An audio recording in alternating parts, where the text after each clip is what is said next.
श्रोताओं नमस्कार। आज 1 जुलाई से देश में 3 नए आपराधिक कानून लागू होने जा रहे हैं। पिछले कुछ हफ्तों से आकाशवाणी का क्षेत्रीय समाचार एकांश हर सोमवार और बुधवार को नए आपराधिक कानूनों के बारे में अपने श्रोताओं को परिचित कराने के लिए एक श्रृंखला लेकर हाजिर है और हर सोमवार और बुधवार को हम इसके बारे में बात करते हैं। आज चूंकि महीने का पहला सोमवार है और आज के दिन हम महिला सशक्तिकरण की बात करते हैं अपने कार्यक्रम में, तो इस अवसर पर आज जिस विषय को लेकर हम हाजिर हैं वो है नए आपराधिक कानूनों में महिलाओं के लिए क्या। और इस पर बातचीत करने के लिए हमारे साथ स्टूडियो में मौजूद हैं एडवोकेट किरण ठाकुर। किरण जी, आपका आज के इस कार्यक्रम में स्वागत है। बहुत बहुत धन्यवाद जी। जैसा आप भी जानती हैं कि पिछले कुछ हफ्तों से हम हर सोमवार और बुधवार को इन नए आपराधिक कानूनों के बारे में बात कर रहे हैं। तो आज तक हमने जाना कि क्या क्या चेंजेस आएंगी, क्या क्या बदलाव आएंगे और क्या कुछ नया है। आज क्योंकि जैसा मैंने पहले कहा कि आज महिलाओं के कार्यक्रम का दिन होता है, ये वाला हमारा जो चंक है, तो मैं चाहूंगा कि आप हमारे सुनने वालों, खासतौर पर महिलाओं को ये बताएं कि इन कानूनों में उनके लिए क्या है। जी, ये जो विक्टिम सेंट्रिक रिफॉर्म्स हैं हमारे इंडियन जुडिशियल सिस्टम में,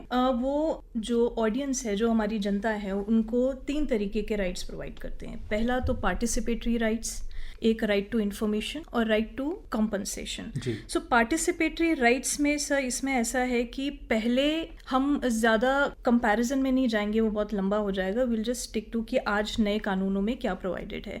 कि अब सेक्शन 360 जो BNS आया है, उसमें ये प्रोवाइडेड है कि विक्टिम को सुना जाएगा। इससे पहले कोई भी जो पब्लिक प्रोसिक्यूटर है या असिस्टेंट पब्लिक प्रोसिक्यूटर है, अगर वो विड्रॉ कर लेता है प्रोसिक्यूशन से जजमेंट अनाउंस होने से पहले जब वो विड्रॉ कर लिया करते थे तो विक्टिम को सुनने का कोई प्रोविजन नहीं था।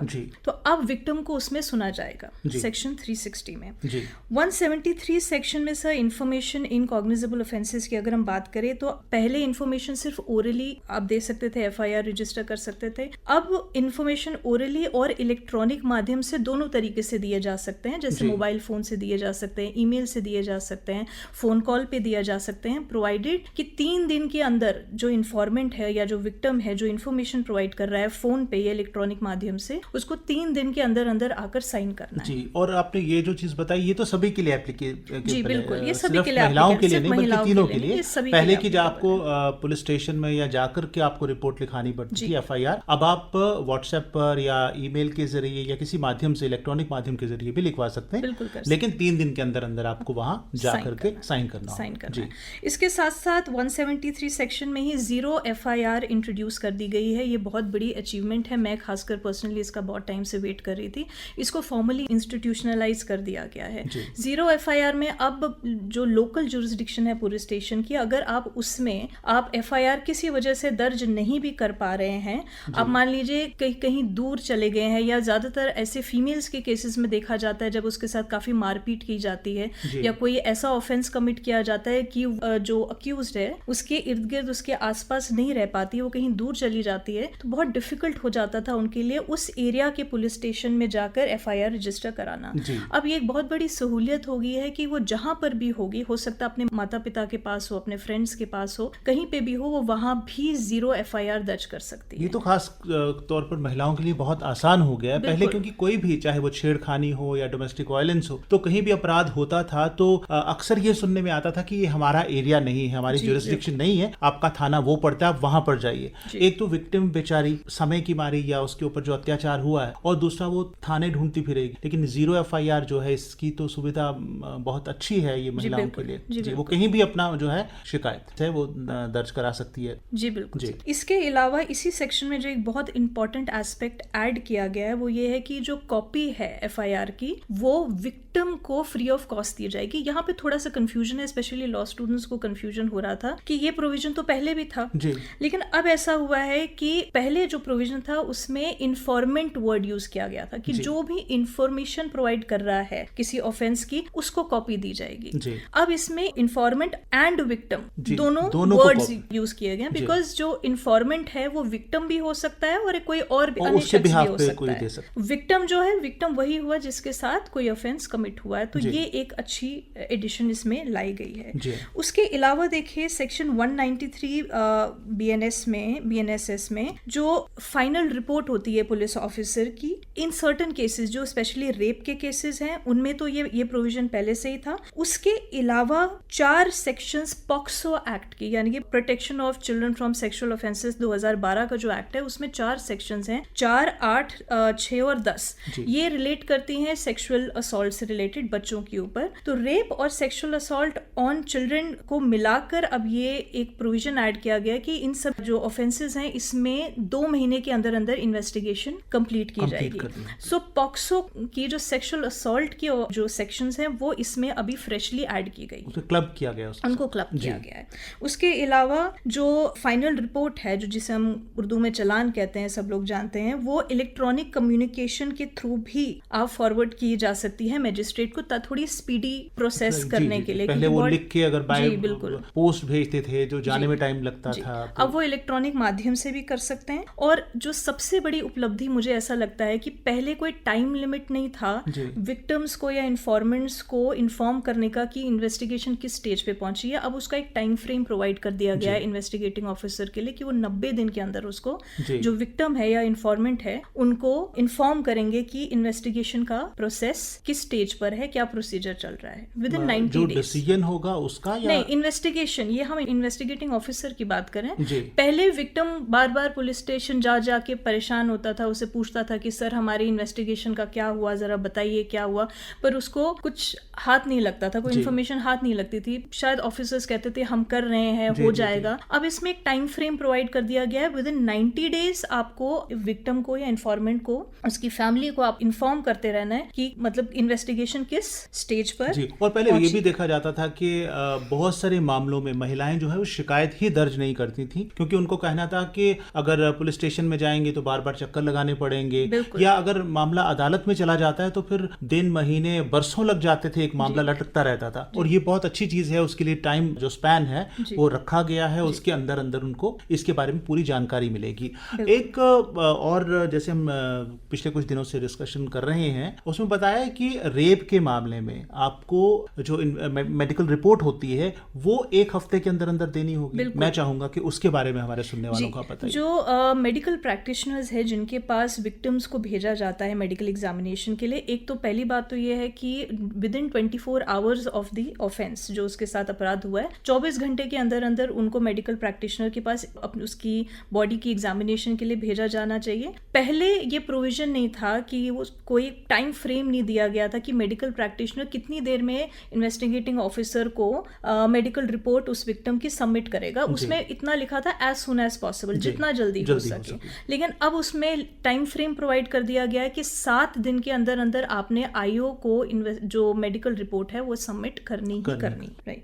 उसके अलावा जो एक बहुत इंपॉर्टेंट एस्पेक्ट है यहाँ पे ऐड किया गया है, ये है कि जो फाइनल रिपोर्ट की कॉपीज होती थी या डॉक्यूमेंट्स की और या पुलिस रिपोर्ट की जो कॉपीज है जो अक्यूज्ड को दी जाती थी पहले, तो अब वो विक्टिम्स को भी प्रोवाइड की जाएगी। ये एक इंपॉर्टेंट एस्पेक्ट ऐड किया है। पहले जो डॉक्यूमेंट्स थे, कहा था कि जो शिकायत दर्ज करवाने वाला होगा उसको उपलब्ध कराई जाती थी, राइट, वेदर ही और शी इज अ विक्टिम और नॉट। यस। तो अब जो डॉक्यूमेंट्स है, जो मजिस्ट्रेट है, जब मजिस्ट्रेट के पास फाइनल रिपोर्ट आ जाती है, उनके पास सारे कागजात आ जाते हैं, विटनेस के स्टेटमेंट्स आ जाते हैं, तो कोई टाइम फ्रेम नहीं था कि कितनी देर में वो अक्यूज्ड को कॉपी दी जाएगी।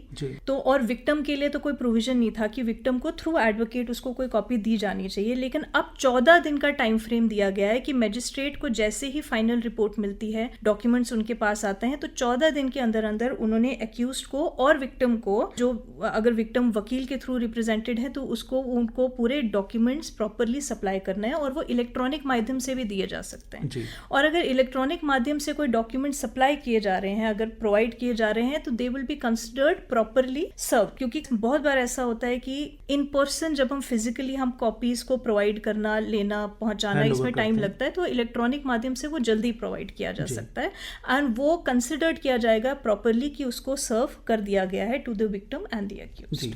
कहते हैं कि जो justice delayed is justice denied to some extent. और ये बहुत मामलों में होता भी रहा है हमारे देश में। अभी भी कई सालों के पड़े हुए मामले ऐसे होंगे जिन पर फैसला अभी तक नहीं हो पाया है। तो महिलाओं की जब हम बात कर रहे हैं तो इसमें इन्वेस्टिगेशन पूरी हो जाने के बाद उसके लिए भी टाइम लिमिट सेट की है कि आपको महिला को जो उसका न्याय है दिलवाना है, उसका फैसला है वो देना है जी। हाँ, तो उसके बारे में चाहता हूँ कि हमारे सुनने वालों को ये भी बताइए कि वो टाइम लिमिट क्या है जब आपकी इन्वेस्टिगेशन अदालत में मामला चल जाता है पूरा, तो उसके बाद कितनी देर के अंदर अंदर आपको फैसला सुनाना है। क्योंकि इन कानूनों को लेकर ये भी कहा जा रहा है कि दंड संहिता के मकसद के साथ नहीं है, यानी दंड देना मकसद नहीं है इन नए कानूनों का, बल्कि उस मामले में न्याय देना है। जी जी। अब ये प्रोवाइडेड है इसमें सेक्शन 392 में, जो जजमेंट की बात करता है कि जो after the trial is completed, एक ट्रायल कंप्लीट होने के इमीडिएटली बाद जजमेंट प्रोवाइड करना है। पहले था एज सून एज पॉसिबल, जितनी जल्दी हो सके।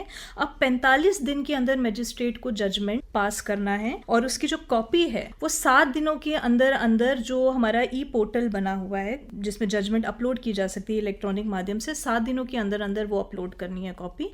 और अक्यूज्ड और विक्टिम, जो अपराधी है और जो पीड़िता है, उन दोनों को ही वो इलेक्ट्रॉनिक माध्यम से भी जजमेंट की कॉपी प्रोवाइड की जा सकती है। जी, तो ये समय की हद है जो तय हो जाने से, उसमें भी ये कि जो डिसीजन होगा, जो फैसला होगा, उसका एक सर्टेन जवाबदेही आपकी बन जाती है, अकाउंटेबिलिटी आपकी बन जाती है कि आप इसके ऊपर अपना फैसला देना ही देना है। जी। उसके अलावा हम प्रोसीजर की बात करें इन्वेस्टिगेशंस में, तो जो स्टेटमेंट्स हैं विक्टिम की, वो इसमें अब मैंडेटरी कर दिया गया है कि जितना हो सके वो वुमेन पुलिस ऑफिसर ही स्टेटमेंट्स रिकॉर्ड करेंगी in the presence of parents, जो गार्डियंस हैं या जो कोई लोकल रिलेटिव्स हो सकते हैं, कोई सोशल वर्कर हैं। ये मैंडेटरी कर दिया गया कि वुमेन पुलिस ऑफिसर ही स्टेटमेंट्स रिकॉर्ड करेंगी।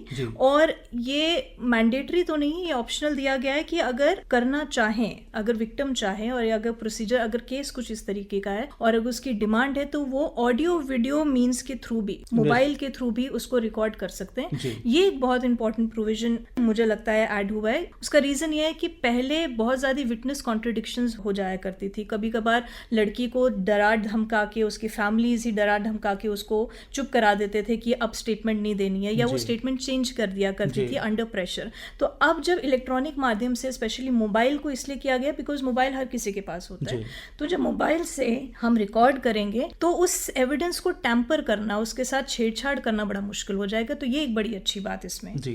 और जो विक्टिम है उसके खुद की कही हुई बात होगी, उसका जो खुद का कहा गया होगा, क्योंकि पहले ऐसा होता था उसका बयान लिख लिया जाता था और लिखने वाला बिल्कुल हूबहू वर्ड टू वर्ड लिख रहा है या नहीं, इसके ऊपर भी आशंका जताई जा सकती है। पहले कई केसेस में जैसे हम ऑब्जर्व भी करते हैं कि कभी कभार लिखा हुआ बदल दिया जाया करता था। अब वो उसका वो जो एक पार्ट है, उसको उस कॉन्ट्रडिक्शन को खत्म करने की बात की गई है। जब एक बार विक्टिम जो बोल रही है वो ऑन रिकॉर्ड कैमरे में है, तो उसको चेंज करना बड़ा डिफिकल्ट हो जाएगा। लेकिन इसमें से एक बात को ध्यान रखना है कि इसमें बहुत ज्यादा ट्रेनिंग की, पुलिस ऑफिसर्स की, मैनेज जो जितना भी जो लीगल अथॉरिटीज है, उनकी ट्रेनिंग, उनकी कोऑर्डिनेशन बहुत ज्यादा मैटर करेगी। उस पर बहुत ज्यादा काम करना भी बाकी है जी। तो ये बहुत अच्छी बात है, अगर हमारे पास आज टेक्नोलॉजी है तो उसका सही मायने में इस्तेमाल होना चाहिए और विक्टिम है उसको इंसाफ जो मिल सकता है। बिल्कुल। इसी के साथ साथ सेक्शन 183 BNSS में जो कन्फेशंस होते हैं कोर्ट में, जो मजिस्ट्रेट कन्फेशंस होते हैं या जो स्टेटमेंट्स रिकॉर्ड करते हैं, उसमें भी ये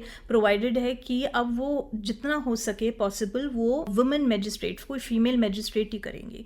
अगर फीमेल मजिस्ट्रेट अगर अवेलेबल नहीं है तो कोई मेल मजिस्ट्रेट करे, लेकिन उसके साथ कोई एक फीमेल ऑफिसर या कोई भी फीमेल वहां पे प्रेजेंट होनी चाहिए। हमारे आज के इस कार्यक्रम का समय यहीं समाप्त होता है और अगले कार्यक्रम में आपको हम फिर से जहमत देंगे कि आप हमारे सुनने वालों को बताएं। अगले कार्यक्रम में हम बात करेंगे कि ऐसे कौन कौन से नए मामले हैं जिनको अपराध की श्रेणी में शामिल किया गया है। तो एडवोकेट किरण ठाकुर जी, आप आज हमारे स्टूडियो में आई, आपका बहुत बहुत धन्यवाद। Thank you so much sir.